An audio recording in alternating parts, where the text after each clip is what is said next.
स्वागत है आप सभी का आज की इस वीडियो में। आज की वीडियो में हम अर्धवार्षिक परीक्षा कक्षा 11 विषय सामान्य हिंदी का क्वेश्चन पेपर शो करने वाले हैं और ऐसे ही प्रश्न आपकी अर्धवार्षिक परीक्षा में आपको देखने को मिलेंगे। तो चलिए वीडियो स्टार्ट करते हैं। तो इस पेपर को करने के लिए आपको पता होगा कि इसके लिए 2 घंटे 15 मिनट का समय दिया जाता है। 15 मिनट आपको प्रश्न पत्र को पढ़ने के लिए दिए जाते हैं। 2 घंटे में इस प्रश्न पत्र को करना होता है। पूर्णांक इसका 100 का है। सामान्य हिंदी का यह क्वेश्चन पेपर है। निर्देश दिए गए हैं कि प्रश्न पत्र 2 खंडों में विभाजित है। खंड आ एवं खंड बा सभी प्रश्न अनिवार्य हैं। तो सारे प्रश्नों के जवाब आपको देने हैं। तो सबसे पहले प्रश्न 1 है, बहुविकल्पीय प्रश्न से संबंधित है। बहुविकल्पीय का मतलब होता है कि यह क्वेश्चन ऑब्जेक्टिव टाइप होंगे, यानी कि इनमें 4 ऑप्शन दिए गए होंगे, एक कोई ऑप्शन सही होगा, वो सही ऑप्शन आपको अपनी उत्तर पुस्तिका में लिखना होता है। यहाँ पे लिखा है 10 गुणे 2 बराबर 20, यानी कि 10 प्रश्न हैं और प्रत्येक प्रश्न 2 नंबर का है। इस प्रकार से अगर आप सारे प्रश्नों के जवाब सही से देंगे तो आपको 20 नंबर यहाँ से मिलने वाले हैं। तो आपको ये पूरी वीडियो ध्यानपूर्वक देखनी है, क्योंकि आपकी तैयारी के लिए क्वेश्चंस जो 10 क्वेश्चन हैं ये बहुत ही इंपॉर्टेंट है। कम से कम इनको आपको ज़रूर ध्यान में रखना है। पहला प्रश्न है कि भारत दूरदशा के लेखक हैं। इसके लिए 4 ऑप्शन हैं। ऑप्शन नंबर 1 है महावीर प्रसाद द्विवेदी, ऑप्शन 2 है राय कृष्ण, ऑप्शन 3 है भारतेंदु हरिश्चंद्र, ऑप्शन 4 है श्याम सुंदर दास। तो भारत दूरदशा के जो लेखक हैं आपको पता होगा भारतेंदु हरिश्चंद्र जी हैं, यानी कि ऑप्शन नंबर 3 आपका सही होता है। और तो यही आपको क्या करना है, आपको उत्तर नंबर 1 डाल करके ऑप्शन नंबर 3 भारतेंदु हरिश्चंद्र आपको अपनी उत्तर पुस्तिका में लिख देना है। खा है सरदार पूर्ण सिंह का लेखन युग है, यानी कि ये किस युग के लेखक हैं ये आपको बताना है। इसके लिए भी 4 ऑप्शन हैं। ऑप्शन नंबर 1 है भारतेंदु हरिश्चंद्र, ऑप्शन 2 है द्विवेदी युग, ऑप्शन 3 है छायावादोत्तर युग, ऑप्शन 4 है छायावादी युग। पहला है भारतेंदु युग, यानी कि ये जो सरदार पूर्ण सिंह हैं ये किस लेखन युग से संबंधित हैं, तो सरदार पूर्ण सिंह द्विवेदी युग से संबंधित हैं। ये ऑप्शन नंबर 2 आपका इसका आंसर सही होता है। इसके बाद गा है कि हिंदी का प्रथम मौलिक उपन्यास है। आपको बताना है कि हिंदी का प्रथम मौलिक उपन्यास कौन सा है। इसके लिए ऑप्शन 1 है भागवती, ऑप्शन 2 है परीक्षा गुरु, ऑप्शन 3 है कंकाल, ऑप्शन 4 है पुनर्नवा। तो आप सभी को पता होगा, ज़्यादातर आप फर्स्ट ईयर में आ गए हैं, यानी कि कक्षा 11 में आ गए हैं और इसका प्रथम मौलिक उपन्यास तो आपको पता ही होगा कौन सा है। अगर इसका आंसर आपको पता है तो कमेंट बॉक्स में अवश्य कमेंट करें। तो इसका जो सही आंसर है वो है परीक्षा गुरु, यानी कि ऑप्शन नंबर 2 आपका सही है। इसके बाद घा है कि गोदान किस विधा की रचना है। तो इसके लिए 4 ऑप्शन दिए गए हैं। का आ है क्वेश्चन नंबर घा का पहला ऑप्शन है कि उपन्यास, दूसरा है नाटक, तीसरा है आत्मकथा, चौथा है डायरी। तो जो गोदान है ये प्रेमचंद जी की रचना है और ये एक उपन्यास है। क्या है इसमें, ये उपन्यास है, यानी कि ऑप्शन नंबर 1 आपका सही होता है। और इसको लिखा किसने है, प्रेमचंद जी ने लिखा है। प्रेमचंद्र जी ने लिखा है, जिनको हम धनपत राय के नाम से भी जानते हैं। इसके बाद अंगा है कि एकांकी सम्राट कहा जाता है। एकांकी सम्राट किसे कहा जाता है, इसके लिए ऑप्शन नंबर 1 है राम कुमार वर्मा को, ऑप्शन नंबर 2 है सेठ गोविंद दास को, ऑप्शन 3 है हरिकृष्ण प्रेमी को, ऑप्शन 4 है मोहन राकेश को।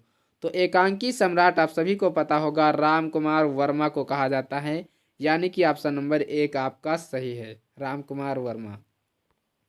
इसके बाद प्रश्न नंबर 2 से हम 5 प्रश्न करने वाले हैं। कहा है कि निम्नलिखित में से कौन प्रेमाश्री शाखा के कवि नहीं है। इसमें आपको बताना है, तो इसमें कौन प्रेमाश्री शाखा के कवि नहीं है। कितनी शाखाएं थी आप सभी को पता होगा कि ज्ञानाश्रयी प्रेमाश्रयी 2 शाखाएं ये आपकी ज्ञान मार्गी कवियों की थी। तो इसमें आपको बताना है कि प्रेमाश्री शाखा के, तो ऑप्शन 1 है जायसी, ऑप्शन 2 है सूरदास, ऑप्शन 3 है मंझन, ऑप्शन 4 है कुतुबन। आप सभी को पता होगा कि ये जो जायसी थे इन्होंने प्रेम पर बहुत अधिक लिखा, मंझन जी ने भी बहुत लिखा, कुतुबन ने भी बहुत लिखा, लेकिन सूरदास आपको पता होगा कि प्रेमाश्रयी शाखा के कवि नहीं थे, बल्कि ये किस शाखा के थे, ये कृष्ण भक्ति शाखा के कवि थे। आपको पता होगा क्योंकि ये कृष्ण की लीलाओं का इन्होंने गुणगान किया है, इसलिए आपका ऑप्शन जो सही होता है ऑप्शन नंबर 2 सूरदास। इसके बाद खा है आदिकाल का एक नाम है। आदिकाल का एक अन्य नाम क्या है आपको बताना है। इसके लिए 4 ऑप्शन है। स्वर्णयुग, दूसरा ऑप्शन है सिद्ध सामंत काल, ऑप्शन तीसरा है श्रृंगार काल, ऑप्शन चौथा है भक्ति काल।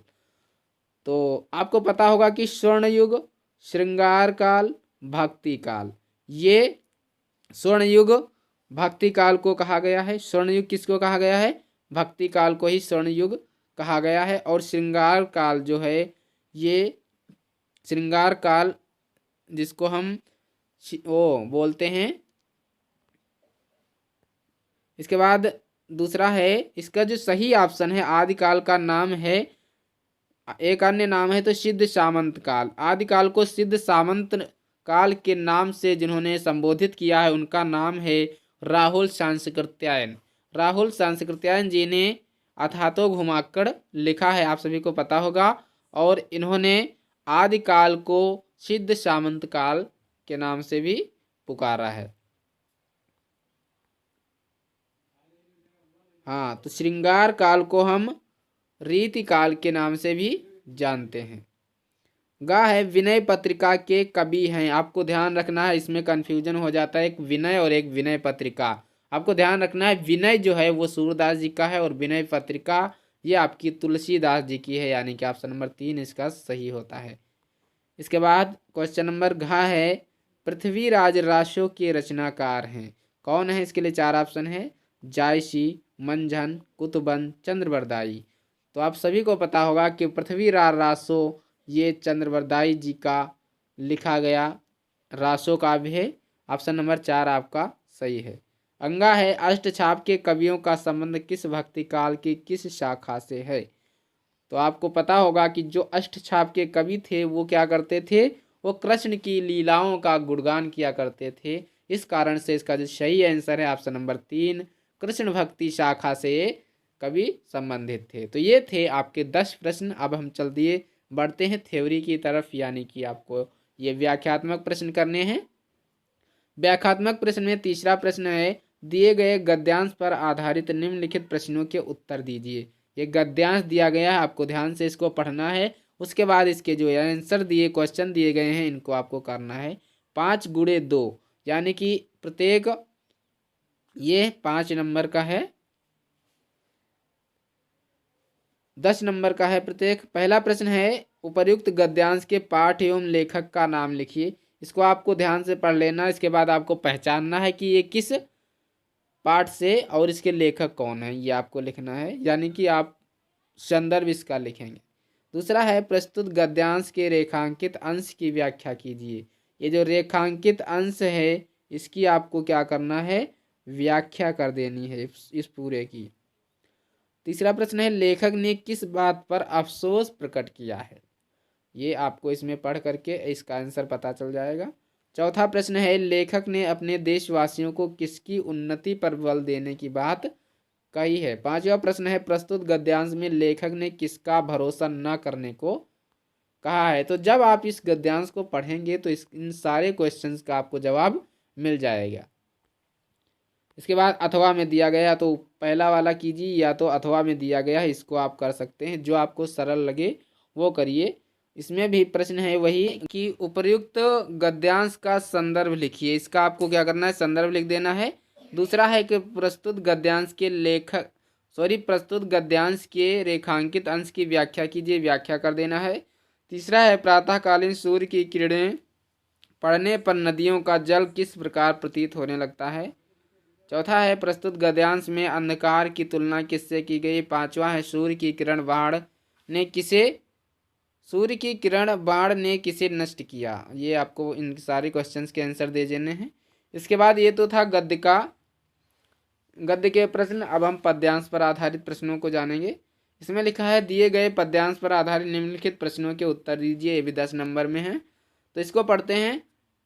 कबीर यह घर प्रेम का, खाला का घर नाहि, शीश उनारे हाथ करि सौ पैठे घर माहि, लंबा मार्ग दूर घर निकट पंथ बहुमार, कहो संतों को क्यों पाइए दुर्लभ हरि दीदार।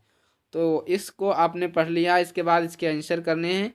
पहला प्रश्न है उपर्युक्त पद्यांश के कवि एवं पाठ का नाम लिखिए। आपको कवि का नाम तो पता ही चल गया होगा, कबीरदास जी हैं। आपको पाठ का नाम लिख देना है। दूसरा है ईश्वर का प्रेम पाने के लिए साधक को क्या करना चाहिए। तो आपको इसका आंसर इसी पद्यांश पर आपको मिल जाएगा इस लाइनों में। तीसरा है रेखांकित अंश की व्याख्या कीजिए। ये जो रेखांकित अंश है इसकी आपको व्याख्या कर देनी है। चौथा प्रश्न है कवि ने ईश्वर के दर्शन को क्यों दुर्लभ कहा है। पांचवा प्रश्न है कवि ने किसके घर को दूर कहा है। इसके बाद अथवा में दिया गया, इसमें भी अखियां हरि दर्शन की भूखी, कैसे रहती रूप रस रांची, ए बतियां सुनि रूखी, अवधि गनत इकटक मग जोवत, तब इतनो नहीं झूसी, अब यह जोग संदेशो मुनि सुनी, सुनि सुनि अति अकुलानी दुखी, बारक वह मुख आनि दिखावहूँ, दुहि पथ पिबवत पतूखी, सूर सकत हठी नाव चलावत, ये सरिता हैं सूखी। तो इसको पढ़ने के बाद इसका भी आपको संदर्भ लिखना है और इसके बाद रेखांकित अंश की व्याख्या कर देनी है। तीसरा प्रश्न है श्री कृष्ण के वियोग में गोपियों का हृदय कैसे हो जाता है। चौथा है गोपियों की आंखें किसके लिए व्याकुल हैं। पांचवा प्रश्न है गोपियां उद्धव से क्या निवेदन कर रही हैं। इसके बाद प्रश्न नंबर 5 है कि निम्नलिखित में से किसी एक लेखक कवि का साहित्यिक परिचय देते हुए उनकी रचनाओं का उल्लेख कीजिए। 10 नंबर में है। 3 कवि हैं, या तो आप भारतेंदु हरिश्चंद्र, सूरदास या कबीरदास में से किसी एक लेखक या कवि का क्या करना है, आपको जीवन परिचय देना है, उसके साथ साथ उसकी रचनाएं लिख देनी है। इसके बाद प्रश्न नंबर 6 है कि बलिदान कहानी का सारांश अपने शब्दों में लिख देना है। 10 नंबर में प्रश्न है। अब खंड खा से संबंधित है, संस्कृत से संबंधित है। 7वां प्रश्न है संस्कृत में कि दिए गए संस्कृत गद्यांश या पद्यांश का ससंदर्भ हिंदी में अनुवाद कीजिए। यानी कि आपको इसका संदर्भ प्रसंग, उसके बाद इसका हिंदी में अनुवाद कर देना है। इसको आपको पढ़ लेना है, इसके बाद इसकी व्याख्या कर देनी है। या तो अथवा में दिया गया है, इसको आप कर सकते हैं। 8वां प्रश्न है कि निम्नलिखित मुहावरों में से किसी 2 का अर्थ लिखकर वाक्य में प्रयोग कीजिए। आपको वाक्य में प्रयोग कर देना है इनको।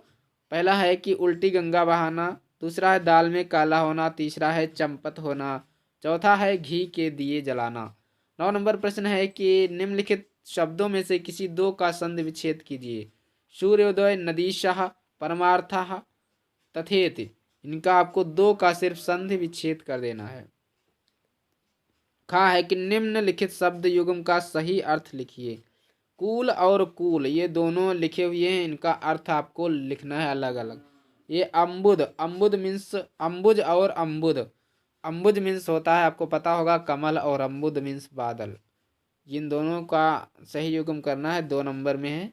निम्नलिखित शब्दों में से किन्हीं 2 के 2 पर्यायवाची लिखिए। अर्क, द्विज, पतंग, वर। इनकी आपको 2 पर्यायवाची लिख देने हैं। घा है कि निम्नलिखित वाक्यांश के लिए एक शब्द लिखिए जो पहले कभी ना हुआ हो। इसके लिए एक शब्द में क्या होगा, आपको लिखना है। दूसरा है सत्य में जिसका दृढ़ विश्वास हो। तीसरा है जिसका कोई आकार ना हो। चौथा है मध्यरात्रि का समय।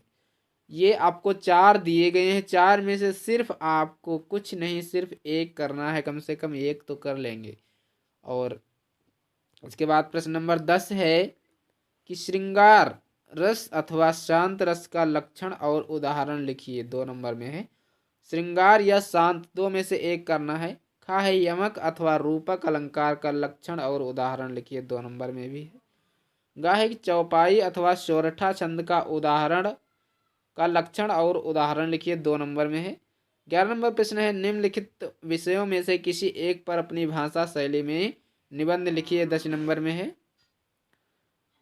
तो इसमें पहला है कि विद्यार्थी जीवन और अनुशासन, दूसरा है साहित्य समाज का दर्पण, तीसरा है प्रदूषण की समस्या कारण और निवारण। तो प्रदूषण की समस्या कारण और निवारण, ये आप जो भी मन करे तीन में से कोई भी एक लिख सकते हो। तो ये था कक्षा 11 सामान्य हिंदी का क्वेश्चन पेपर। आशा करता हूँ आपको वीडियो बहुत पसंद आई होगी। वीडियो पसंद आई है तो वीडियो को लाइक करें, चैनल को सब्सक्राइब करें और अपने दोस्तों के साथ इस वीडियो को शेयर करें। मिलते हैं अगले वीडियो में, तब तक के लिए जय हिंद, नमस्कार।